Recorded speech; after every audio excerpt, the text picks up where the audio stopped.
대를 이어 식당을 운영하는 김진우 씨는 코로나 사태 이후 찾아오는 손님이 줄어 배달앱 서비스를 시작했습니다. 배달료 부담은 크지만 어쩔 수 없다고 생각하며 버텨왔습니다.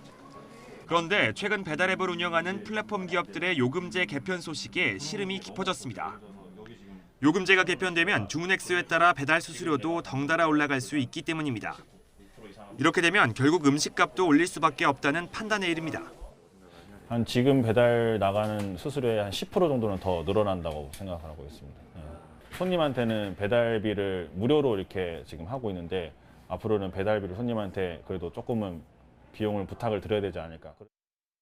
배달앱 1위인 배달의 민족과 급성장한 쿠팡이츠는 오랜 기간 진행하던 배달료 할인 행사를 수도권부터 종료한다고 밝혔습니다.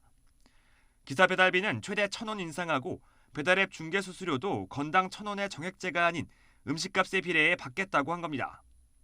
그동안은 3만 원짜리 주문이 들어오면 최대 6,000원 정도가 배달앱과 기사에 돌아갔지만 이제는 기본형 기준으로 2,000원 넘게 더 지출해야 하는 셈입니다. 주문 단가가 낮은 카페나 분식집은 더욱 난감한 상황입니다. 가뜩이나 치솟은 식자재 값에 배달앱 수수료 부담까지 더해진 겁니다. 인건비도 올라가고 재료비까지도 지금 다 올라간 상황에서 수수료까지 올리면은 이제 아무래도 좀 저희 가게 측에는 좀 이제 마진율이 없다 보니까 조금 부담스럽긴 하죠. 음식값을 조금만 올려도 이제 고객들이 많이 좀 안 먹으려고 해요. 코로나 사태로 접어들면서 외식업 전체 매출에서 배달앱이 차지하는 비중은 급증했습니다.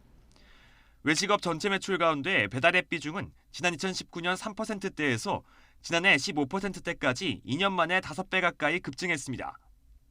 배달료 인상을 결정한 플랫폼 기업들은 이번에 할인 행사를 종료했을 뿐이고 요금을 정상화하게 된 것이라고 설명했습니다.